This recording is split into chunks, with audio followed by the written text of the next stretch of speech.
নমস্কার, রিপাবলিক বাংলা আপনাদের প্রত্যেককে স্বাগত জানাই। সকাল 8টা, আর সকাল 8টা মানে আপনারা জানেন চা আড্ডার খবর।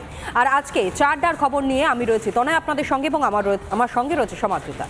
আপনাদের সবাইকে স্বাগত। তবে আজকে আড্ডা দেওয়ার মতো মানসিকতা আমার বা তনয়ার কারণ নেই, কারণ যে ভয়ঙ্কর ছবি কাল গোটা রাত জুড়ে আমরা দেখেছি, সে ছবি দেখে কার্যত শিউরে উঠছি।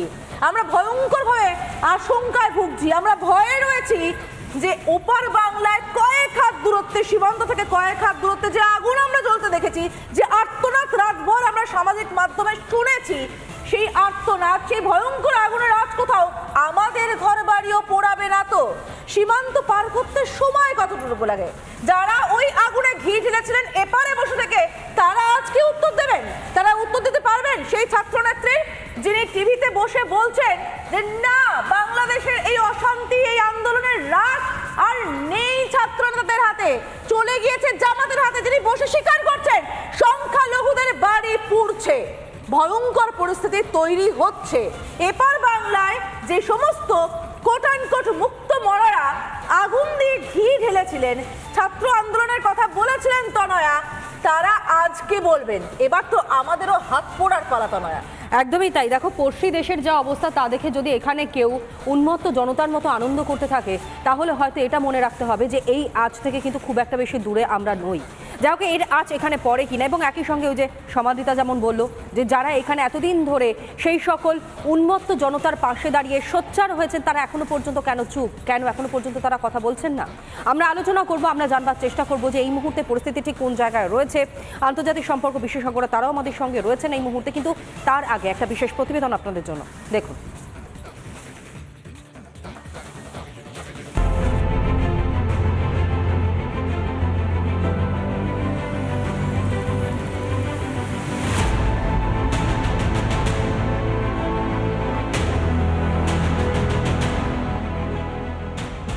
টানা 2 মাস থেকে হিংসার আগুনে পুড়ছিল বাংলাদেশ।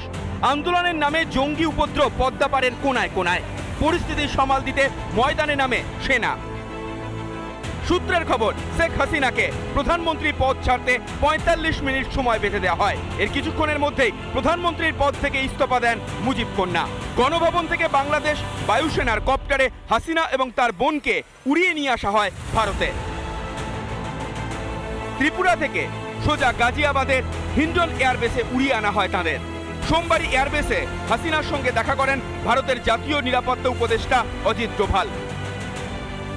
অন্যদিকে সীমান্ত পারের হিংসায় উদ্বিগ্ন দিল্লি প্রধানমন্ত্রী নরেন্দ্র মোদীকে বাংলাদেশের পরিস্থিতির বর্ণনা দেন বিদেশমন্ত্রী এস জয়শঙ্কর। এর পাশাপাশি প্রধানমন্ত্রীর বাসভবন 7 নম্বর লোককল্যাণ মার্গে বিশেষ বৈঠকও হয় এদিন। বৈঠকে উপস্থিত ছিলেন কেন্দ্রীয় স্বরাষ্ট্রমন্ত্রী অমিত শাহ, প্রতিরক্ষামন্ত্রী রাজনাথ সিং, বিদেশমন্ত্রী এস জয়শঙ্কর ও জাতীয় নিরাপত্তা উপদেষ্টা অজিত ডোভাল। অন্যদিকে আপাতত রাজনীতি থেকে সন্ন্যাস নেওয়ার সিদ্ধান্ত বাংলাদেশের প্রাক্তন প্রধানমন্ত্রী শেখ হাসিনার। এমনই জানিয়েছেন হাসিনার ছেলে সাজিব ওয়াজেদ জয়। একদিকে যখন এই চিত্র, তখন যেন পৌষ মাস খালেদা জিয়ার।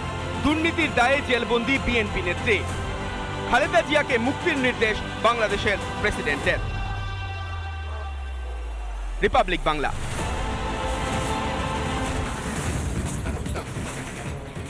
বাংলাদেশের ছবিটা সত্যি ভয় ধরার কোথাও গিয়ে সমাদৃতা। দেখো, যে সকল ছাত্রছাত্রীদের হাতে পেন থাকার কথা, চক থাকার কথা, ডাস্টার থাকার কথা, তাদের হাতে অস্ত্র। আদৌ কি এরা ছাত্রছাত্রী?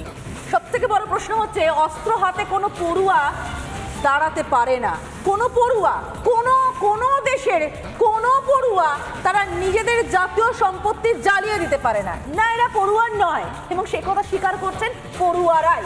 যমুনা টিভিতে সাংবাদিকের মুখোমুখি হয়ে ছাত্র নেত্রী তিনি পরিষ্কার বলে দিলেন, না, আমাদের হাতে আর আন্দোলনের রাশ নেই, আন্দোলনের রাশ চলে গিয়েছে জামাতের হাতে। তিনি স্বীকার করলেন যে সংখ্যালঘুরা অত্যাচারিত হচ্ছে বাংলাদেশে, এবং এটা চরম সত্যি। শুনুন তার মুখে। বিজয় উৎসব করতে গিয়ে কি ধরনের ধ্বংসযজ্ঞ চলছে পুরো দেশে, বিশেষ করে সংখ্যালঘুরা একটা অনিরাপত্তার মধ্যে ভুগছে। আপনাদের তো দায়িত্ব, আপনারা এই আন্দোলনের নেতৃত্ব দিয়েছেন, আপনাদেরকে সামনে রেখে ছাত্র জনতা এগিয়েছে। এখন এই ধরনের ধ্বংসযজ্ঞ চললে এর দায় তো আপনারা নেবেন না? নেবেন? অনেক ধরনের ঘটনাও আমরা দেখতে পেলাম, যেটার মধ্যে আমরা দেখেছি যে সিরিজ সংখ্যালঘুদের যে পাড়াগুলো আছে বিভিন্ন জেলাতে, সেখানে একদম পরিকল্পিতভাবে আগুন দেওয়া হচ্ছে, সেখানে ধ্বংসযজ্ঞ চালানো হচ্ছে। আমার রুমমেট, তার বাড়ি গাইবান্ধা সুন্দরগঞ্জ, তার বাড়িতে ভাঙচুর করা হচ্ছে। এখন আমরা যখন দেখতে পাই যে একটা মব ভায়োলেন্স হয়, মব ভায়োলেন্সের ক্ষেত্রে হয়তো বলা যায় যে একটা খুবই র্যান্ডম একটা জায়গায় হয়তো ঘটনাটা ঘটছে, কিন্তু অন্য আরেকটা জায়গায় ঘটনাটা ঘটছে না। কিন্তু আমি যদি এই সংখ্যালঘুদের উপর যে নির্যাতন সেটার প্যাটার্নটা খেয়াল করি, তাহলে দেখা যাচ্ছে যে একই সাথে বিভিন্ন জেলায় আসলে এই ঘটনাগুলো ঘটছে। তার মানে কোনো একটা গোষ্ঠী একদম পরিকল্পিতভাবে এই ঘটনাটি ঘটানোর চেষ্টা করছে আমাদের যে আন্দোলন, আমাদের যে বিজয়, সেটাকে বাধাগ্রস্ত করার জন্য। আমরা শুনলাম তনয়া ছাত্রনেত্রীর বক্তব্য এবং এই নিয়েই আমরা আলোচনা করব এবং আমরা আমাদের অতিথিদের কাছে যাব, কিন্তু তার আগে আরও একবার দর্শকদেরকে বলে রাখতে চাইবো যে ভয়ঙ্কর ছবি আমরা লাগাতার দেখছি, লাগাতার কাল বিকেল থেকে দেখাচ্ছি, আমাদের রাতে ঘুমোতে দেয়নি সে ছবি।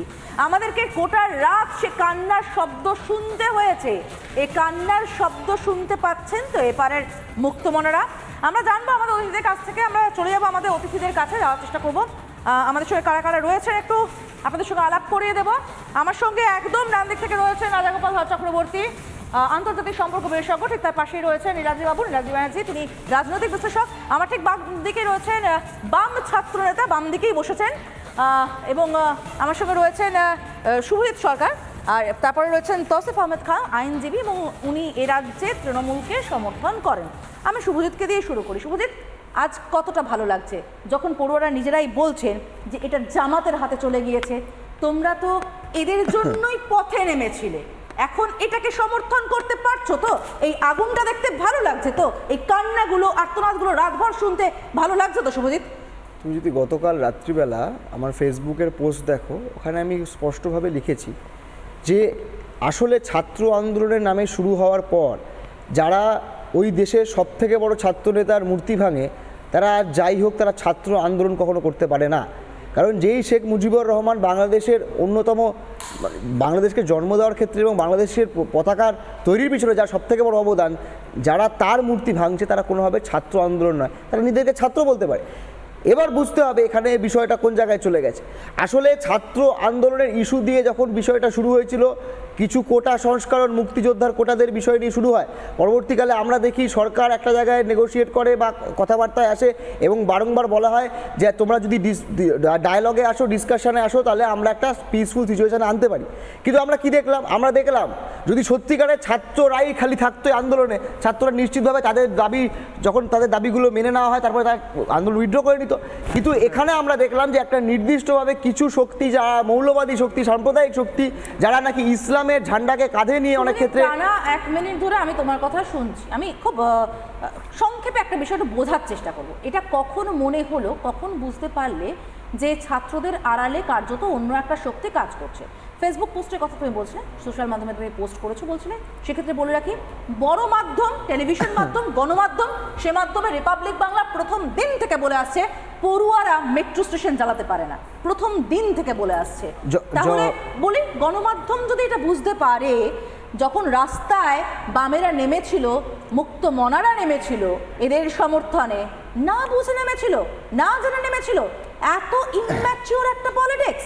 আমি বলতে পারি আমি যে সংগঠন থেকে বিলং করি, সেই সংগঠন, তুমি যে মিছিলের কথা বলছো, যেটা রবীন্দ্র সদন থেকে বাংলাদেশের এম্বাসির দিকে যাচ্ছিল, যে মিছিলকে কেন্দ্র করে অনেক গন্ডগোল, অনেক ঘটনা ঘটে, সেই মিছিলে আমাদের সংগঠন ভারতের ছাত্র ফেডারেশনের মিছিলে হাঁটেনি, আমাদের কোনো কর্মী হাঁটেনি। তার কারণ হচ্ছে আমরা সেদিন জবে থেকে, আমি একটু শেষ কথা, আমি শেষ করি, তোমার প্রশ্নের উত্তর দেবো, তোমার প্রশ্নের উত্তর দিয়ে দিই, তাহলে তোমার সুবিধা হবে, 10 সেকেন্ড লাগবে। যে তুমি যে বললে না যে কবে থেকে বুঝতে পেরেছিলে, জবে থেকে আমরা দেখলাম যে ছাত্ররা যখন নাকি সরকারি সম্পত্তি ধ্বংস করার চেষ্টা করলো, যখন তারা নিজেদের দাবির ঊর্ধ্বে গিয়ে অন্য কোনো দাবির দিকে চলে গেল, আমরা সেদিনই বুঝতে পেরেছিলাম। সেই দিন থেকেই আমরা এটাকে ক্রিটিসাইজ করেছি। আমরা বলেছি যে কোনোভাবে কোনো গণতান্ত্রিক, যেভাবে ক্রিটিসাইজ করার কথা, নিশ্চয়ই বাংলাদেশে চলে যাবো না, নিশ্চয়ই বাংলাদেশে চলে যাবো, আমি একদম আমরা বলেছি যে ছাত্রদের কোনোদিন কষ্ট করা যায় না? ছাত্রদের খুন করা যেরকম অপরাধ, আবার অন্যদিকে কোনো নির্বাচিত সরকারকে ধ্বংস করে দেওয়া, তার গণপরিষদে ঢুকে গিয়ে ভাঙচুর করা, এমন একটা দেশের এমন পরিস্থিতি তৈরি করা যেখানে তার সেই দেশের প্রধানকে দেশ ছেড়ে পালাতে হয়, এটা কোনোদিনকে সমর্থন করা যায় না গণতান্ত্রিক দেশে। নীলাদ্রিবাবু, কতটা মনে হচ্ছে শাক দিয়ে মাছ ঢাকার চেষ্টা চলছে? যদি সত্যি সত্যি এটাকে সমর্থন করছি না, এর বিরোধিতা করছি, এটাই বিষয় হয়ে থাকে, তাহলে যদি ছাত্রদের সমর্থনে পথে নামা যায় এপার বাংলায় বসে থেকে, তাহলে কেন এই ভয়ানক ধ্বংসাত্মক আন্দোলন যখন মাথা চাড়া দিচ্ছিল তার প্রতিবাদে পথে নামা গেল না? আজ মুক্তমনারা কোথায়? সমাদৃতা, যখন এইসব মুক্তমনা লিবারালরা কলকাতার রাস্তায় এবং সোশ্যাল মিডিয়ায় উত্তাল হচ্ছিলেন একটি ছবি নিয়ে, একজন বুক পেতে দিয়েছেন এই আশায় যে গুলি করবে না, তাকে গুলি করা হয়েছে এবং তিনি মারা গেছেন। ঠিক সেই সময় আমি রিপাবলিক বাংলা স্টুডিওয়ে বসে বলেছিলাম এটা কোনো ছাত্র আন্দোলন নয়, এটা একটা গণতান্ত্রিক সরকারের ওপর সন্ত্রাসবাদী আক্রমণ। আমি বলেছিলাম ওসামা বিন লাদেনও একসময় ছাত্র ছিলেন, আমরা সবাই একসময় ছাত্র ছিলাম। সন্ত্রাসবাদী ছাত্র এবং সাধারণ ছাত্রের মধ্যে ফারাক করা দরকার। আজকে যখন শেখ হাসিনাকে দেশ ছাড়তে হচ্ছে, যখন আমরা দেখছি শুধু শেখ হাসিনা নয়, শেখ মুজিব যিনি বাংলাদেশে গণতন্ত্রকে প্রতিষ্ঠা করেছিলেন, তার মূর্তির ওপর আঘাত আসছে, তখন এটা স্পষ্ট হয়ে যাচ্ছে এই আন্দোলন শুধু সন্ত্রাসবাদী আন্দোলন নয়, এর পেছনে পাকিস্তানি সন্ত্রাসবাদীদের যোগ থাকতে পারে। এখানে শুধু শেখ মুজিব বা শেখ হাসিনারা আক্রান্ত হচ্ছে না, সংখ্যালঘুরা, ধর্মীয় সংখ্যালঘুরা যারা পাকিস্তানের বুকেও বারবার আক্রান্ত একদমই তাই নীলাদ্রিবাবু, এখান থেকে আরো বেশ কিছু তথ্য সামনে যখন আসে তখন জানার অনেক কিছু রয়েছে আজকের এই আলোচনা থেকে। কিন্তু এই মুহূর্তে আরো একটা ব্রেকিং আমাদের কাছে এসে পৌঁছচ্ছে, যেমনটা আপনাদেরকে জানিয়েছিলাম লাগাতার কভারেজ করা হচ্ছে বাংলাদেশের পরিস্থিতি নিয়ে। আর এই মুহূর্তে যেমনটা ব্রেকিং খবর উঠে আসছে, কিছুটা হলেও কারফিউ শিথিল করার ভাবনা চিন্তা। বাংলাদেশে আজ সকাল 6টা থেকে উঠে গেল কারফিউ। আরও একবার জানাই, আজ সকাল 6টা থেকে অর্থাৎ ভোর 6টা থেকে কারফিউ উঠে গেল এবং আজ সকাল থেকে বাংলাদেশের সমস্ত সরকারি, আধা সরকারি, স্বায়ত্তশাসিত এমনকি আধা স্বায়ত্তশাসিত বেসরকারি সংস্থান, কলকারখানা, স্কুল, কলেজ, মাদ্রাসা, বিশ্ববিদ্যালয় এবং সমস্ত শিক্ষা প্রতিষ্ঠান খোলা থাকছে। আজ ভোর 6টা থেকে কারফিউ তুলে নেওয়া হলো। যেমনটা ব্রেকিং এই মুহূর্তে আপনাদের সামনে তুলে ধরলাম, এর ঠিক পাশাপাশি এর প্রভাব এই রাজ্যে অর্থাৎ বাংলায় কোনো জায়গায় পড়েছে কিনা সীমান্তবর্তী এলাকার দিকে আমাদের নজর রাখতেই হচ্ছে। এবং সেই সীমান্তবর্তী এলাকা থেকে এই মুহূর্তে আমাদের প্রতিনিধি আমাদের সঙ্গে রয়েছে পলাশ। নিরাপত্তা ব্যবস্থা কতটা আঁটোসাঁটো করা হয়েছে এই মুহূর্তে এই সীমান্ত এলাকাতে?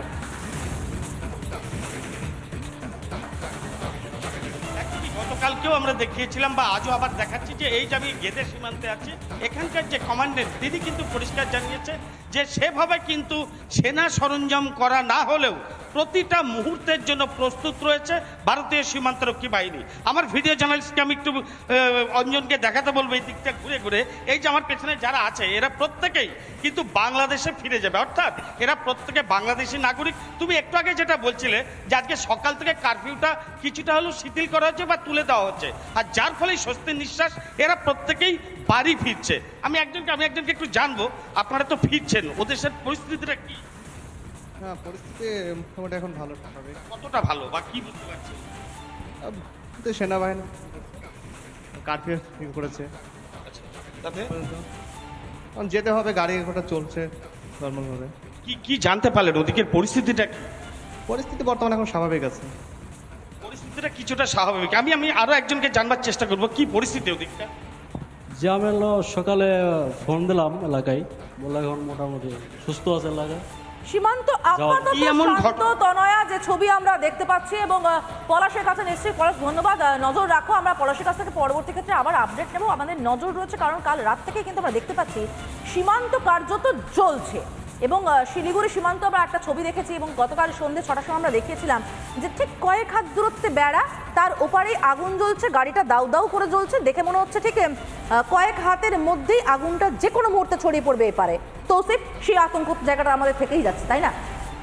দেখুন, আমরা এখন দেখছি যে হ্যাঁ তক্তা পলট হয়েছে, তার সাইড ইফেক্ট যেটা আমরা দেখতে পাচ্ছি। আমরা চাইব আমাদের পড়োশি কান্ট্রি ওর স্টেবিলিটি দরকার। শেখ হাসিনার সঙ্গে খুব ভালো সম্পর্ক ছিল ভারত সরকার বা মমতা ব্যানার্জি, খুব ক্লোজ রিলেশন ছিল, কিন্তু মমতা ব্যানার্জি এটাও বলে দিয়েছেন যে ভারত সরকার যেটাই নিশ্চয় ডিসিশন নেবে সেটাই আমরা ফলো করব। আর যে কোনো বিশেষ করে বিজেপি নেতারা বা অন্য কোনো লোক আমাদের কান্ট্রি থেকে এমন কোনো স্টেটমেন্ট না দিলে ভালো হবে যেটা ওইখানে আরও সিচুয়েশনটা ওয়ার্সেন করে দেবে। সেই জন্যে আমরা চাইছি যে ভাই তক্তা পলট হয়েছে, নতুন যারা আসুক তাদের সঙ্গে ভারত সরকার খুব ভালো সম্পর্ক হোক, যাতে আমাদের কান্ট্রির ইন্টারেস্টটা সার্ভ করা যেতে পারে, আর কর্ডিয়াল নেবারিং কান্ট্রির সঙ্গে কর্ডিয়াল রিলেশনশিপটা যেটা আমাদের ডেভেলপ করতে পারে। এটা দুঃখজনক যে হ্যাঁ ওইখানে এখন স্টেবিলিটি নেই। ওইখানে আমরা দেখছি স্টুডেন্ট প্রোটেস্ট, ছাত্র প্রোটেস্টকে আমরা কোনো দিন আন্ডার এস্টিমেট করতে পারি না। 1971-এ যখন বাংলাদেশ ক্রিয়েশন হলো, ওটাও ঢাকা ইউনিভার্সিটি থেকে স্টার্ট হয়েছিল। এখন এই ছাত্র প্রোটেস্টটা আমরা দেখেছি, অনেক ছাত্র মারা গিয়েছিল এই প্রোটেস্টটা।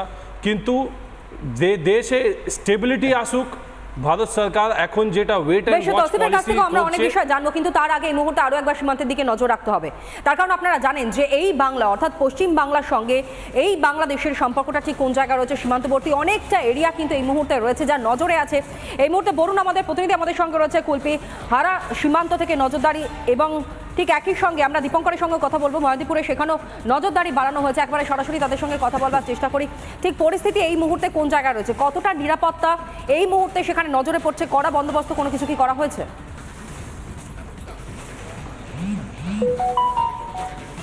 হ্যাঁ, এখানে গতকাল ভারত সরকারের ঘোষণা অনুযায়ী বিভিন্ন জায়গায় যে নদীর একেবারে যেখানে বর্ডার এলাকা, সীমান্তবর্তী এলাকা, সেই সমস্ত এলাকাগুলোতে নজরদারি। আমার ভিডিও জার্নালিস্ট যে আছে তাকে দেখাবো। এই যে হুগলি নদী চলে গেছে, হুগলি নদী চলে গিয়ে এখান থেকে প্রায় 2 ঘন্টা যদি মৎস্যজীবী ট্রলারে যাওয়া যায় বঙ্গোপসাগর, অর্থাৎ গঙ্গাসাগরটা পার হলেই বঙ্গোপসাগর। ঠিক তার আগে বাম দিক দিয়ে পাথর প্রতিমা হয়ে ওখান থেকে প্রায় 16 থেকে 18 ঘন্টা যদি যাওয়া যায় ভটভটিতে বা মৎস্যজীবী ট্রলারে, তাহলে বাংলাদেশের বর্ডার, যেখানে নেভাল কোস্ট গার্ড এবং বিএসএফের এই জলপথে টহলদারি চলছে। আর এই যে নদীটা দেখা যাচ্ছে, এখান থেকে অনবরত এখান থেকে বিএসএফ বা ওই নেভাল কোস্ট গার্ডের যে নজরদারি চলছে। অন্যান্য দিন প্রচুর মৎস্যজীবী ট্রলার দেখা যেত, ছোট বড় নৌকা দেখা যেত। এখন দেখতে পাচ্ছ নদী গোটা ফাঁকা। অর্থাৎ এখানে যে একটা নজরদারি চলছে সেটা পরিলক্ষিত হয়, আমরা দেখতে পাচ্ছি। এখানে দূর দূরান্ততে একটা আধটা ছোট ছোট নৌকা ছাড়া বাকি কিছু আর কিন্তু দেখা যাচ্ছে না, যেহেতু প্রশাসনিক সতর্কতা এখানে রয়েছে, এখানে নজরদারি রয়েছে। বেশ, তো আরেকটি কথা বলি যে বাংলাদেশের যে বর্ডারটা ভারতের সঙ্গে মিলিত হয়েছে জলপথে, নেভাল কোস্ট গার্ডের যে জায়গাটা চেষ্টা করবে, জানবার চেষ্টা করি যে এই মুহূর্তে মহদীপুরে যে সীমান্তে সে রয়েছে সেখানে ব্যবস্থাপনা কি রয়েছে। কারণ এতজন মানুষের নিত্যদিনের যাতায়াত থাকতো, আমদানি রপ্তানি থেকে আরম্ভ করে ব্যবসায়িক যেমন সম্পর্ক, পর্যটক এবং একই সঙ্গে চিকিৎসার জন্য বহু মানুষজন তারা এ রাজ্যে এসেছেন বহুবার। সুতরাং আজকের এই দিনে আলাদা কোনো তৎপরতা সেখানে নজরে পড়ছে কি?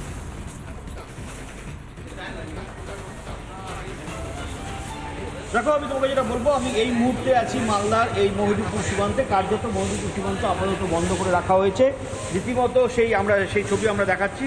এবং পাশাপাশি তোমাকে যেটা বলবো যে এখনো পর্যন্ত এখানে গেট খুলে দেওয়া হয়, এবং সেই ক্ষেত্রে যেটা আমরা দেখতে পাচ্ছি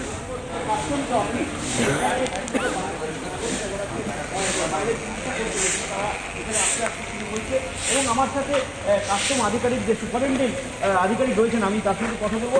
বর্তমানে এখনো অবধি কি মেসেজ আসছে আপনাকে ওই পার থেকে, বাংলাদেশ থেকে কতজন ভারতীয় এখনো রয়েছে? ট্রাক ড্রাইভাররা গতকাল আপনারা বলেছিলেন যে অনেক ট্রাক ড্রাইভার রয়েছে, তারা এখনো ফিরে আসলে কী করেছেন? প্রতিদিন দেখুন এখানে ট্রাক অন্তত 250-300 সকালবেলা 250 ফিরে চলে আসে। আজকে কিন্তু সেটা হয়নি। তার মানে কাল অবধি যে ট্রাকগুলি গেছে সেগুলো ওখানে আটকে রয়েছে, ওখান থেকে খালাস পাইনি। তো এটা একটা আমাদের একটুখানি বিষয় রয়েছে। তবে আস্তে আস্তে আমি যেটুকু খবর পাচ্ছি একটু নর্মালাইজ হচ্ছে। কালকে বাংলাদেশে সেনাবাহিনী এবং একটা অন্তর্বর্তী সরকার গঠন করেছে এবং আমরা খবর পাচ্ছি। নজর রাখো প্রত্যেকটা মুহূর্তে, ছবিগুলো তোমাদের মধ্য দিয়ে দর্শক বন্ধুদের সামনে আমরা তুলে ধরবার চেষ্টা করছি। আপাতত ধন্যবাদ জানাই, কিন্তু এরই সঙ্গে সঙ্গে আরও একটা ব্রেকিং এই মুহূর্তে এসে পৌঁছেছে আপনাদের সামনে তুলে ধরি। আজ পেট্রাপোল সীমান্ত এবং সেখানে পরিদর্শনে যাবেন বিএসএফ এর ডিজি। গতকালই আপনারা জানেন বাংলাদেশের এই উত্তপ্ত পরিস্থিতি এবং যেভাবে পরিস্থিতি যেমন বেগতিক হয়েছে, ঠিক তার পাশাপাশি দাঁড়িয়ে ব্রেকিং খবর আপনাদের সামনে আমরা তুলে ধরেছি। ডিজি তিনি কিন্তু গতকালই কলকাতা চলে এসেছিলেন এবং আজ পেট্রাপোল সীমান্তে যাচ্ছেন বিএসএফ এর ডিজি বলেই খবর পাওয়া যাচ্ছে। এই মুহূর্তের অন্যতম ব্রেকিং খবর দিচ্ছি আপনাদেরকে। পেট্রাপোল সীমান্ত, যেই পেট্রাপোল বেনাপোল দিয়ে বহু সংখ্যক বাংলাদেশিরা তারা এ রাজ্যে আসেন, ভারতবর্ষে প্রবেশ করেন এবং সেই জায়গা থেকেই বহু মানুষ তারা কিন্তু বাংলাদেশে যান এবং সেই জায়গার উপর বিশেষ নজর রাখা হচ্ছে। ব্রেকিং দিচ্ছি, আজ পেট্রাপোল সীমান্তে সেখানে যাবেন বিএসএফ এর ডিজি বলেই খবর পাওয়া যাচ্ছে। এরকম একাধিক ব্রেকিং খবর আপনাদের সামনে তুলে ধরবো এবং একই সঙ্গে আলোচনা আমরা এগিয়ে নিয়ে যাবো। তবে এখন সময় হচ্ছে ছোট্ট একটা বিরতি, ফিরে আসছে এক্ষুনি। দেখতে থাকুন রিপাবলিক বাংলা।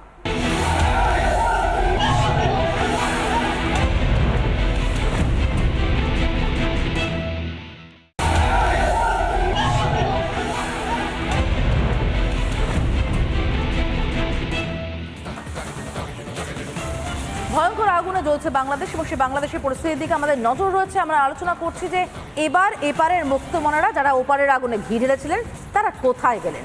আলোচনা চলবে, আমি রাজাগোপাল বাবুর কাছেও যাবো, কিন্তু তার আগে তনয়া তোমার কাছে কি খবর রয়েছে? দেখো, এই মুহূর্তে সব থেকে চর্চায় যে বিষয়টি রয়েছে তা হচ্ছে বাংলাদেশের শাসন এবার কার হাতে যাচ্ছে। গতকাল দেখলাম শেখ হাসিনার পদত্যাগ এবং সেই পদত্যাগের পর এই প্রশ্নই ঘুরছিল যে তাহলে সেখানে কি সেনা শাসন জারি হবে নাকি অন্য কাউকে প্রধানমন্ত্রী হিসাবে দেখতে চলেছে এই মুহূর্তে বাংলাদেশের মানুষ। আর সেখানেই যার নাম উঠে আসছে যে প্রধানমন্ত্রী হতে পারেন প্রফেসর সালিমুল্লাহ খান। ভারত বিরোধী বলে পরিচিত এই সালিমুল্লাহ, এমনকি জামাত ঘনিষ্ঠ সালিমুল্লাহ সেনারও অত্যন্ত ঘনিষ্ঠ বলে খবর পাওয়া যাচ্ছে এবং পরবর্তী প্রধানমন্ত্রী হয়তো তিনি হতে পারেন এমনটাই কিন্তু সম্ভাবনার কথা সামনে উঠে আসছে। আরও একবার জানাই, বাংলাদেশের পরবর্তী প্রধানমন্ত্রীকে সেই নিয়ে যখন রীতিমতন একটা আলোচনা চলছে, ঠিক সেই মুহূর্তে প্রধানমন্ত্রী হতে পারেন প্রফেসর সালিমুল্লাহ খান বলেই খবর সামনে আসছে। ভারত বিরোধী বলে পরিচিত তিনি এবং জামাত ঘনিষ্ঠ এই সালিমুল্লাহ সেনারাও অর্থাৎ সেনাদেরও অত্যন্ত ঘনিষ্ঠ এই প্রফেসর সালিমুল্লাহ খান বলেই খবর পাওয়া যাচ্ছে এবং তাকেই প্রধানমন্ত্রী করার একটা ভাবনা চিন্তা কিন্তু করা হচ্ছে, যেমনটা খবর এই মুহূর্তে উঠে আসছে। আর এই মুহূর্তে আরও একবার আমরা একটু সীমান্তের দিকে নজর রাখবো। সীমান্তের পরিস্থিতি এই মুহূর্তে ঠিক কী রয়েছে। একেবারে সব থেকে কাছে যেই সীমান্ত ত্রিপুরার এবং সেখান থেকে বাংলাদেশের ছবি এবং ঠিক তার পাশাপাশি নিরাপত্তা ব্যবস্থা কড়াকড়ি কোনো বন্দোবস্ত করা হয়েছে কিনা সমস্ত কিছু একটু জানবার চেষ্টা করি। কিশলা এই মুহূর্তে আমাদের সঙ্গে সরাসরি রয়েছে। কিশলায়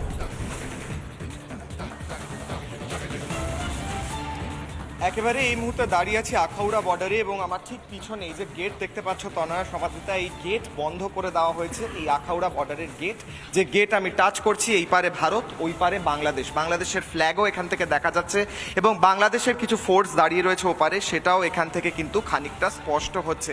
অর্থাৎ দেশের গেটের এই পারে ভারত ওই পারে বাংলাদেশ এবং তারই সঙ্গে সঙ্গে এই মধ্যিখানের নোম্যান্স ল্যান্ডে কিন্তু বিএসএফ এর জওয়ানরা কড়াভাবে পাহারা দিচ্ছেন। বাংলাদেশ ওই পারে সেই জায়গাটা পুরো দেখাচ্ছে আমার ভিডিও জার্নালিস্ট অমিত শেঠ এবং সেখানে বর্ডারের কিছু ফোর্স রয়েছে বাংলাদেশের। আর এই পারে আমি এরপর কথাও বলবো স্থানীয়দের সঙ্গে, এই পারে বিএসএফ এর জওয়ানরা রয়েছেন, তারা কড়া নজরদারি করছেন, কড়াভাবে নজর রাখছেন যাতে কোনোভাবে ইল্লিগাল কোনো অনুপ্রবেশ না হয়। একটু আগে আমরা দেখছিলাম যে বাংলাদেশের কয়েকজন নাগরিক এসে ক্রস করার চেষ্টা করছিলেন, তারা কথা বলছিলেন। আমরা স্থানীয়দের সঙ্গে কথা বলবো কি পরিস্থিতি, অন্যদিন কি পরিস্থিতি থাকে আমরা দেখছি গোটা পরিস্থিতি থমথমে রয়েছে। রিপাবলিক বাংলার তরফ থেকে আমরা এই মুহূর্তে লাইভ রয়েছি, আমি স্থানীয়দের সঙ্গে কথা বলবো। এখানটা দেখছি পুরো ফাঁকা, অন্যদিন কি পরিস্থিতি থাকে আজকে কি পরিস্থিতি, ওই পারে হিংসা হচ্ছে, আপনারা একদম বর্ডার থেকে কয়েক মিটার দূরে, ওপারেই বাংলাদেশ, কি বলবেন? বলছি কি আজকে থেকে 2 দিন আগে খুব প্যাসেঞ্জার আসছো যাচ্ছ, ঠিক আছে, আর কালকে আর আজকে 2-4 দিন লোক আইসে না। কেন আইসে না? বাংলাদেশে তো গন্ডগোলের জন্য আইসে না, আইসে না আর কি। তো ওপারে কি হচ্ছে, কি খবর পাচ্ছেন? কয়েক মিটার দূরে হচ্ছে যা হচ্ছে। হ্যাঁ, খবর পাচ্ছি যে বাংলাদেশে অনেক গন্ডগোল চলছে। এই শেখ হাসিনারে ফেলে দিয়েছে, শেখ হাসিনারে রিটায়ারমেন্ট করে দিয়েছে, এখন নতুন সরকার আসবে, নতুন সরকার গঠন করবে হেরা। যেমন কিছুক্ষণ আগে একটা ছাত্র গেল, হ্যাঁ, ছাত্রটা বললো আমরা ভয়ে ভয়ে বাংলাদেশ যাচ্ছি। তো বাংলাদেশে আমি বলবো বাংলাদেশে কোনো ভয়টা যে সেনাবাহিনীর কাছে দিয়েছে, সেনাবাহিনী এটা দেখবো। আর ওখানে মন্দিরের উপর আক্রমণ হচ্ছে শোনা যাচ্ছে, আপনারা কিছু শুনতে পাচ্ছেন? একদম কাছেই। না, আমি মন্দিরের সম্বন্ধে আমি এটা বলবো না, এখনো আমি মন্দিরের সম্বন্ধে এখনো পাইনি। হ্যাঁ, যখন শোনা যায় থেকে যারা ক্রস করছে তারা ভয় ভয় আছে। হ্যাঁ, যারা এই পার থেকে ভয়ে ভয়ে যাচ্ছে, ভয়ে ভয়ে আছে। হ্যাঁ, প্যাসেঞ্জার বাকিদের সঙ্গে কথা বলবো। এই মুহূর্তে আরো রয়েছেন বেশ কয়েকজন আমার সাথে স্থানীয়। এই মুহূর্তে ওপার থেকে কি খবর পাচ্ছেন? ওখানে সংখ্যালঘু যারা রয়েছেন মন্দিরে হামলা হচ্ছে এমনটাও খবর পাওয়া যাচ্ছে, আবার এপার থেকে যারা ক্রস হচ্ছেন তারাও ভয় পাচ্ছেন এবং জায়গাটাও অনেক ফাঁকা দেখতে পাচ্ছেন। ওপারে হিংসা হচ্ছে এটা জানি, কিন্তু হিন্দুদের উপর হিংসা হচ্ছে কিনা সেটা বোঝা যাচ্ছে না। আমরা মোবাইলে দেখছি যে একটা হিংসা হচ্ছে, মানে এটাই ঠিক না, আমরা তো নিজের চোখে দেখছি না। হ্যাঁ, এখন এখানে এদিকে লোক আসছে না, এইটা আমরা বলতে একটু অসুবিধা হচ্ছে। আমরা বেশ খানিকটা থমকে রয়েছে কিশলয়, সেটাই তারা টের পাচ্ছেন। এই মুহূর্তে অন্তত সীমান্ত এলাকায় বাড়তি কোনো উত্তেজনা তারা দেখতে পাচ্ছেন না। আমি এখান থেকে আলোচনা চলে যাব রাজাগোপালদার কাছে যাব। রাজাগোপাল বাবু, জামাত ঘনিষ্ঠ, সেনা ঘনিষ্ঠ সালিমুল্লাহ, তার নাম শুনতে পাওয়া যাচ্ছে। এখানে একটু পিছিয়ে যাই, সেন্ট মার্টিন দ্বীপ কায়াকফু দ্বীপের অবস্থানে। সেন্ট মার্টিন দ্বীপ কবজা করতে চেয়েছিল মার্কিন সেনা, ঘাঁটি গাড়তে চেয়েছিল, বাধা হয় কে? হাসিনা। চীন তাদের ঘাঁটি গেড়ে বসে আছে কায়াকফুতে, কি জন্য না সোজাসুজি আমাদের বিশাখাপত্তনম আইএনএস বর্ষায় নজর রাখা যাবে চীনে। মনে করে দিই দর্শকদেরকে, হাসিনা চীন থেকে অর্ধ সমাপ্ত রেখেই তার সফর ফিরে এসেছিলেন, দাবি দেওয়া মেনেনি। আমরা শ্রীলঙ্কাকে দেখেছি দানে অনুদানে দেউলিয়া হয়ে, তারপর শ্রীলঙ্কার সেই ভয়ঙ্কর চিত্র আমরা মনে হয় না কেউ ভুলতে পেরেছি। একই পথে বাংলাদেশকে শূন্য করা হলো বৈদেশিক ইন্ধনে। রাজাগোপাল, হ্যাঁ দেখুন, মানে বুঝতে হবে যে আর্মির যিনি প্রধান ওয়াকার, তাকে কিন্তু শেখ হাসিনাই নিয়ে রাষ্ট্রপতি, সেও শেখ হাসিনা কন্টিনিউয়াসলি 15 বছর উনি রাজত্ব করছে। এখন যদি আমি বলি আর্মির লোক, সে আমার সঙ্গে যোগাযোগ রাখেনি।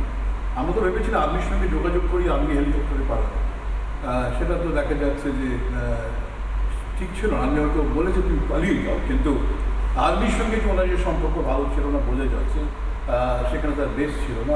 সেনার সঙ্গে তো সম্পর্ক ভালো ছিল না, সেটা এখন বুঝতে পারা যাচ্ছে। আরো আগে বোঝা গেছে চীন এবং আমেরিকার সঙ্গেও সম্পর্ক ভালো হচ্ছিল না। দেখুন, চীনের সঙ্গে ব্যালেন্স করে চলছিল। এই নয় যে চীনের সঙ্গে উনি খুব চীনের বিরোধিতা করতে চেয়েছিলেন, তা নয়। চীনের সঙ্গে ব্যালেন্সের দাবি তো শ্রীলঙ্কাও দিয়েছিল। না, উনি কিন্তু যেটা আমাদের মনে হয়েছে যে চীনের উনি যে প্রচারটা পাবেন ভেবেছিলেন এবং যে ধরনের সাহায্যের কথা উনি ভেবেছিলেন চীন দেবে, সেটা দেয়। চীন খুব কাজ দেখে কাজ করে, সুতরাং চীনের কাছ থেকে অত সহজে কিছু পাওয়া হয়তো যাবে না। ধীরে ধীরে ওরা সেটা দেখতে চেয়েছে। উনি চলে এসেছিলেন, বলেছেন মেয়ের শরীর খারাপ ইত্যাদি বলে চলে এসেছিলেন, কিন্তু চীনের কোনো প্রতিবাদে উনি চলে এসেছিলেন তা কিন্তু নয়। এবং চীনের কোনো কিছু যে উনি বাধা দিয়েছেন সেটা কিন্তু নয়। সেন্ট মার্টিনের উনি আমেরিকা করতে চেয়েছিল, এটা সত্যি কথা। এবং সেখানে স্বাধীন বাংলাদেশ তারা বলেছে অসুবিধে আছে, আমেরিকার অন্য জায়গা খুঁজে পেতে অসুবিধে নেই। এই নয় যে আমেরিকা সে বিরোধী। আমেরিকা, হ্যাঁ, আমেরিকা যে বক্তব্য যে তোমার নির্বাচন সঠিকভাবে হচ্ছে না, আমেরিকা কিন্তু বারবার সেটা বলেছে।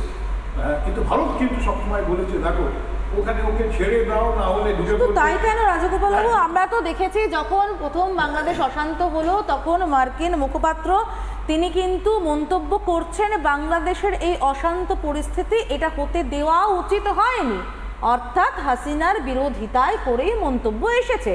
কোথাও গিয়ে কি মনে হচ্ছে না যে মার্কিন সেনাকে আটকে দেওয়া সেন্ট মার্টিন দ্বীপ থেকে চীনের সঙ্গে বৈরিতাই বলবো, না হলে অর্ধসমাপ্ত রেখে সফর কেউ চলে আসে না, সরাসরি এই স্টেটমেন্ট কেউ দেয় না যে না আমাদের দাবি দেওয়া অনুদানে মেলেনি। এই বৈরিতার জায়গা কি কোথাও ইন্ধন যোগায়নি বলে আপনি মনে করছেন? না দেখুন, মানে পরিষ্কার বুঝতে হবে বাংলাদেশ অত্যন্ত একটা ছোট দেশ। হ্যাঁ, তার সঙ্গে চীন এবং আমেরিকা, শ্রীলঙ্কাও তো ছোট দেশ ছিল, মানে সেখানে শ্রীলঙ্কা যে টাকা ধার নিয়েছিল সে টাকাটা চীন থেকে অন্যান্য দেশ থেকে টাকা নিয়েছিল। শ্রীলঙ্কা টাকা ধার নিয়েছিল বিভিন্ন দেশ থেকে, চীন থেকে নিয়েছিল বটে, চীনের থেকে অন্য দেশও সব মিশিয়ে তার যে সোভারেন যে বন্ড যেগুলো নিয়েছিল, ধার নিয়েছিল সেগুলো অনেক বেশি। যাই হোক, বাংলাদেশ এখনো পর্যন্ত সেই ধারের জায়গায় নেই এবং এটা সত্যি কথা। এই নয় যে শেখ হাসিনা একেবারে সম্পূর্ণভাবে ভারতপন্থী এবং সেই ভারত কখনোই শেখ হাসিনাকে বলেনি তুমি আমেরিকার বিরোধিতা করো বা এই মুহূর্তে বোধহয় একটা খবর আমরা পাচ্ছি তনয়ার কাছে। ঠিক, আমি একটুখানি ব্রেকিংটা দিয়ে দিই। এই মুহূর্তে বাংলাদেশ সংক্রান্ত প্রত্যেকটা ব্রেকিং আপনাদের সামনে তুলে ধরছে, কিন্তু এই মুহূর্তে যেমনটা খবর উঠে আসছে যে আদালত খুলছে, অর্থাৎ আজ থেকেই বাংলাদেশে খুলছে আদালত এবং আজ থেকেই খুলে যাচ্ছে নিম্ন আদালত। আগামীকাল থেকে সুপ্রিম কোর্টে শুরু হবে বিচার প্রক্রিয়া, এমনকি সুপ্রিম কোর্টের উভয় কক্ষে শুরু হবে এই বিচার প্রক্রিয়া বলে এই মুহূর্তের খবর। এই গত কয়েকটা দিন আমরা দেখেছি আদালত সমস্ত রকমভাবে সমস্ত জায়গায় বন্ধ করা ছিল গোটা বাংলাদেশ জুড়ে, এবং তারই মধ্যে গতকাল যে ঘটনা ঘটেছে এবং তার প্রেক্ষিতে সেনা প্রধানের বক্তব্য যেমনটা তিনি আশ্বস্ত করেছিলেন আজ সকাল থেকে ছবিটা হয়তো কিছুটা বদলাবে, ঠিক একই রকমভাবে একটার পর একটা ব্রেকিং খবর আপনাদের সামনে তুলে ধরছি, যেখানে এই মুহূর্তে ব্রেকিং যে বাংলাদেশে খুলছে আদালত। আজ থেকে খুলছে নিম্ন আদালত এবং বুধবার থেকেই অর্থাৎ আগামীকাল থেকে সুপ্রিম কোর্টে হবে বিচার প্রক্রিয়া, অর্থাৎ বিচার প্রক্রিয়া শুরু হচ্ছে। সুপ্রিম কোর্টের উভয় কক্ষে শুরু হবে বিচার।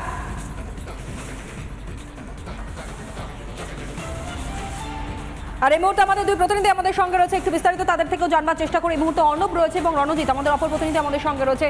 সীমান্তবর্তী এলাকার ছবিটা ঠিক কি রয়েছে বারংবার আমরা জানবার চেষ্টা করছি, নজর রাখছি সেদিকে। ঘোজারাঙ্গা সীমান্ত থেকে অর্ণব আমাদের সঙ্গে রয়েছে। প্রথমে অর্ণবের কাছ থেকে জানি এই মুহূর্তে সেখানকার কি ছবি। দেখো, সকাল থেকে কিন্তু একদম পুরো আমদানি রপ্তানি এখনো পর্যন্ত কিন্তু মানে চালু হয়নি। গতকাল বিকেল পর্যন্ত শুধুমাত্র কাঁচা মাল অর্থাৎ আদা, পেঁয়াজ, রসুন এই কিছু মালপত্র গতকাল বিকেল পর্যন্ত কিন্তু মানে গিয়েছিল। তারপর থেকে কিন্তু এখনো পর্যন্ত আমদানি রপ্তানি বন্ধ রয়েছে। তার পাশাপাশি সাধারণ মানুষ কিন্তু এখন সবাই যাওয়া শুরু করেছে। এখন সীমান্তবর্তী এলাকা একদম পুরো কিন্তু থমথমে। তার পাশাপাশি তোমাকে বলে রাখি, সীমান্তবর্তী এলাকায় একদম পুরো কড়ার মানে নজরদারি চালাচ্ছে সীমান্তরক্ষী বাহিনীর জওয়ানরা। একদম পুরো ছোটোখাটো গাড়ি থেকে আরম্ভ করে সমস্ত মানে রকম গাড়ি তারা চেক করছে। কোনো মানুষ যাতায়াত করলে একদম চেক করে নিচ্ছে। আমাদের সঙ্গে একজন আছে, একটুখানি কথা বলে নেওয়ার চেষ্টা করবো। এখন কি অবস্থা বর্ডারে? এখন ওই আর কি কালকে যে পচনশীল দ্রব্য মালগুলো গিয়েছিল আজকে এখনো পর্যন্ত চালু হয়নি। পরে কি হবে বলা যাচ্ছে না, যদি হয় পরের সংবাদ আসলে যাবে। যদি ব্যবসা যদি চালু না হয়, যদি কোনো গাড়ি না যায়, তাহলে কি সমস্যা হবে? ব্যবসা বাণিজ্য না হলে সাধারণ মানুষের যেসব সমস্যাগুলো হয়, তাদের দৈনন্দিন জীবন যাপন করে খালাসি বা ড্রাইভাররা তারা চলাফেরা করে, সেগুলো হবে না। তারপর গাড়িওয়ালারা দাঁড়িয়ে থাকবে, একের পর এক পচনশীল মালগুলো আর কি রাস্তায় নষ্ট হবে। এরকম যেগুলো হয় সেইগুলো হবে। মানে ব্যবসায় ক্ষতি আমাদের হবে, ব্যবসায় ক্ষতি হবে। একদম তুমি দেখতে পাচ্ছ যে ব্যবসায়ীরা তারা কিন্তু একটা আতঙ্ক প্রকাশ করছে যে যদি রণজিৎ তোমরা আমাদের সঙ্গে থাকো, কারণ এই মুহূর্তে আরো একটা অত্যন্ত গুরুত্বপূর্ণ ব্রেকিং এসে পৌঁছেছে। সেই ব্রেকিংটা আগে আপনাদের সামনে তুলে ধরি, যে ব্রেকিং এর দিকে এই মুহূর্তে আমাদের নজর রয়েছে। এবং জানাই যে বাংলাদেশের অন্তর্বর্তীকালীন সরকারের মুখ্য উপদেষ্টা কে হতে চলেছেন। ইতিমধ্যে যার নাম উঠে আসছে, যেমনটা আপনাদের সামনে আমরা তুলে ধরছি, যে বাংলাদেশের মুখ্য উপদেষ্টা হলেন মোহাম্মদ ইউনূস। আর এই মুহূর্তে আরো একবার জানাই, মোহাম্মদ ইউনূস মুখ্য উপদেষ্টা ঘোষণা করা হচ্ছে। সিনিয়র এডিটর ময়ূক রঞ্জন ঘোষ এই মুহূর্তে আমাদের সঙ্গে টেলিফোন লাইনে রয়েছে। ময়ূক,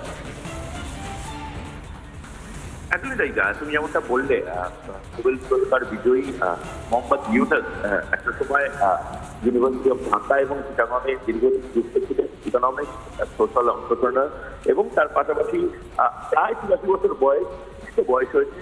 দ্বিতীয় যে স্বাধীনতা মোহাম্মদ ইউনূস বলেছেন এবং প্রথম থেকেই শেখ হাসিনা সরকারের বিরোধিতা করেছেন, এবং তার পাশাপাশি বলেছেন যে একটা নতুন দিশা দরকার বাংলাদেশের। মোহাম্মদ ইউনূসকে এই মুহূর্তে মুখ্য সমন্বয়ক অর্থাৎ চিফ কোঅর্ডিনেটর হিসেবে নতুন ইন্টারমিডিয়েট সরকার আছে, অর্থাৎ অন্তর্বর্তীকালীন যে সরকার, সেই সরকার তাদের চিফ কোঅর্ডিনেটর করবে। পাশাপাশি যে নামগুলো উঠে আসছে, অর্থাৎ ডক্টর সালিমুল্লাহ খান লেখক, গবেষক এবং যথেষ্ট ঘনিষ্ঠ বিএনপি এবং জামাত তাদের। সালিমুল্লাহ খান হতে পারেন অন্তর্বর্তীকালীন প্রধানমন্ত্রী। তার পাশাপাশি ডক্টর আসিফ নজরুল, তিনি ডেপুটি প্রাইম মিনিস্টার বা কোনো গুরুত্বপূর্ণ পদ পেতে পারেন। স্পষ্ট করতে চাইবো ময়ূক, এখানে স্পষ্ট করতে চাইবো, তুমি সালিমুল্লাহর নাম বলছো, পাশাপাশি মোহাম্মদ ইউনূসের নাম আসছে।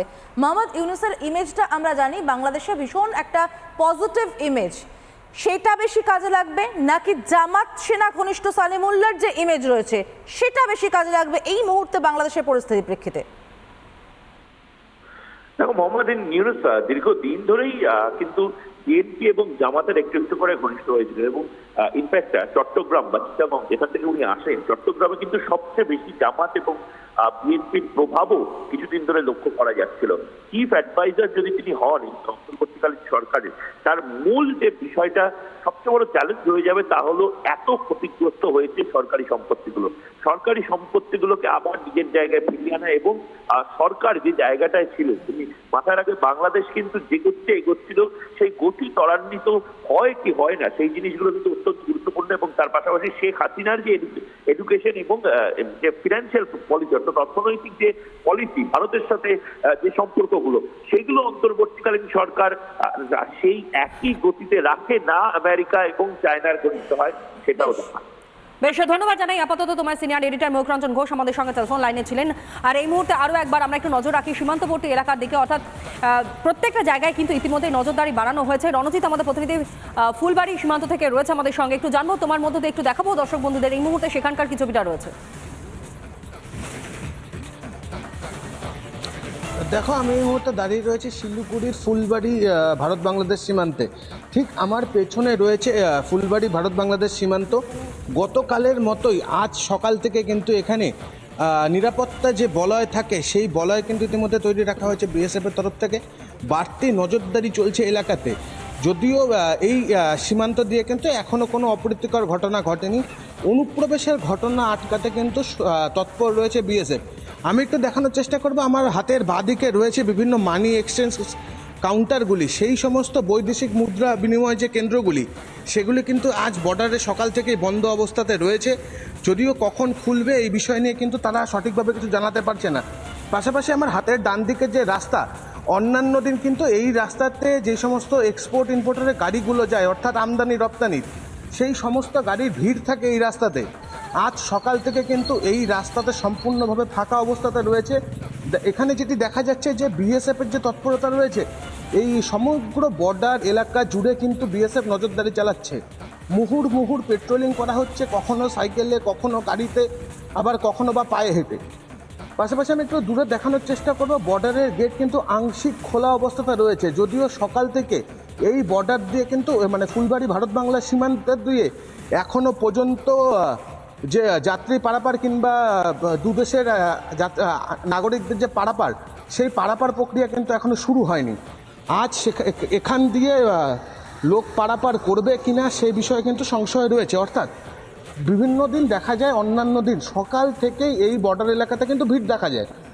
যারা বাংলাদেশে যাচ্ছেন কিংবা বাংলাদেশ থেকে ভারতে আসছেন বিভিন্ন কাজে, তাদের কিন্তু লম্বা লাইন চোখে পড়ে। এখনও পর্যন্ত কিন্তু এই বর্ডার রয়েছে সম্পূর্ণ ফাঁকা। ইমিগ্রেশন সেন্টার খোলা রয়েছে, ইমিগ্রেশন সেন্টারে কিন্তু আধিকারিকরা আছে। অর্থাৎ ওখানেও নজরদারি চলছে এবং বাড়তি নজরদারি চলছে। আমাদের সময় একেবারে শেষ। আমি খুব সংক্ষেপে প্রত্যেকের কাছ থেকে একবার করে খুব দ্রুত জানতে চাইবো 10 সেকেন্ডের মধ্যে। তৌসিফ, আপনাকে দিয়ে শুরু করব। এই পরিস্থিতি, যে পরিস্থিতি আমরা দেখতে পাচ্ছি, সেটা আমাদের জন্য কতটা ভয়ঙ্কর? দেখুন, ভয়ঙ্কর কি না সেটা আগে আমরা যে বুঝতে পারবো, কিন্তু হ্যাঁ, চিন্তার বিষয় আছে। কেন, আমাদের পড়োশি কান্ট্রি অ্যান্ড লংগেস্ট বর্ডার আমরা শেয়ার করি বাংলাদেশ সঙ্গে। আর বাংলাদেশের স্টেবিলিটি মানে ভারতের রাজনীতির জন্য ভালো। আমাকে বিরত করতেই হচ্ছে। আমি পরপর যাবো, শুভজিতের কাছে যাবো। শুভজিৎ, তাহলে এবার মুক্তমনেরা পথে নামবে এই পরিস্থিতির বিরুদ্ধে? বাংলাদেশের শান্তি যাতে ফেরায় এবং সার্বিকভাবে ওখানকার যারা মানুষ যারা আক্রান্ত হচ্ছে, যেহেতু একটা ধর্মীয়। আচ্ছা, এই মুহূর্তে বড় খবর আমরা জানতে পাচ্ছি, একটি গুরুত্বপূর্ণ খবর এসেছে। সেই খবরে এই মুহূর্তে ব্রেকিং খবরটার দিকে নজর রাখা যাক। বাংলাদেশের শেরপুর জেলা সংশোধনাগারে সেখানে হামলা। আরও একবার জানাই, বাংলাদেশের শেরপুর এলাকায় যেখানে জেলা সংশোধনাগারে হামলা, আগুন, ভাঙা হলো জেলের সেল। কিভাবে বন্দীদেরকে মুক্ত করা হচ্ছে সমাধিতা, সেই ছবি দেখতে পাচ্ছি আমরা। জেল থেকে পলাতক 500 জন বন্দী। এর আগে পূর্ববর্তী সময় যখন অশান্তির আঁচ গোটা দেশে ছড়িয়ে পড়েছিল, ঠিক সেই সময় দেখেছিলাম যেভাবে এই সংশোধনাগারে যারা জেল বন্দী ছিলেন, যারা অপরাধী ছিলেন, যাদের মধ্যে জঙ্গিরাও ছিলেন, তাদেরকে কিভাবে মুক্ত করা হয়েছে। আর এরই মধ্যে আরও একটা খবর যেমনটা এসে পৌঁছচ্ছে, শেরপুর জেলা সংশোধনাগারে সেখানে হামলা চালানো হয়, আগুন ধরিয়ে দেওয়া হয়, ভাঙা হলো জেলের সেল। যে করেই হোক না কেন, পলাতক 500 জন বন্দী, অর্থাৎ যারা জেলের মধ্যে অপরাধ করে গিয়েছেন, তাদেরকে মুক্ত করবার একটা প্রয়াস যেন এই মুহূর্তে সব থেকে বেশি নজরে পড়ছে। এটা শুরু থেকে দেখেছি তনয়া, আমরা লাগাতার দেখেছি। প্রথম দিকেও যখন মেট্রো স্টেশন জ্বালিয়ে দেওয়া হলো, তখনও কিন্তু বিভিন্ন কারাগারে হামলা চালানো হয়েছিল, ছিনিয়ে আনার চেষ্টা করা হয়েছিল বন্দীদেরকে। এই উদ্দেশ্যেই কি সোকল্ড কোট আনকোট যে স্বাধীনতা, যে বিজয় উল্লাসের উন্মাদনা, যে নগ্ন চেহারা আমরা কাল বাংলাদেশে দেখতে পাচ্ছি, বাংলাদেশে জুড়ে দেখতে পাচ্ছি, সেই ছবি। এবং যেমনটা জানতে পারা যাচ্ছে, গতকাল বিকেল ঠিক 5টা থেকে 5:30টার মধ্যে এই হামলার ঘটনা ঘটে। শেরপুর এলাকায় যেখানে জেলা সংশোধনাগারে হামলার ঘটনা, আগুন দেওয়া হয়, অর্থাৎ আগুন জ্বালিয়ে দেওয়া হয় উত্তেজনা সৃষ্টি করবার জন্য। এমনকি ভাঙা হয়েছে জেলের সেল। জেল থেকে পলাতক 500 জন বন্দী বলেই খবর এই মুহূর্তে পাওয়া যাচ্ছে। অন্যতম ব্রেকিং খবর। নিঃসন্দেহে ভয়ের, আতঙ্কের চেহারা, কারণ এরা প্রত্যেকে কিন্তু যারা বন্দী ছিল তারা কোনো না কোনো অপরাধে যুক্ত, এবং হলফ করে বলা যায় তার মধ্যে জামাত জঙ্গিরাও রয়েছে। এরা এবার চেষ্টা করবে না এপারে আসার, চেষ্টা করবে না আমাদের দেশকে আরো একবার বিপদের মুখে ফেলার। অতীত ইতিহাস, অতীত অভিজ্ঞতা তাই বলছে, তাই করে এসেছে তারা। এই আতঙ্ক, এই আশঙ্কাকে সঙ্গী করে আমরা আমাদের আলোচনা আজকের মতো শেষ করব। আপনাদের প্রত্যেককেই ধন্যবাদ আমাদেরকে সময় দেওয়ার জন্য। তবে আমাদের নজর থাকবে বাংলাদেশে, কড়া নজর থাকবে। প্রতিটি মুহূর্তের ছবি, প্রতিটি মুহূর্তের ব্রেকিং সবার আগে দেখুন রিপাবলিক বাংলায়।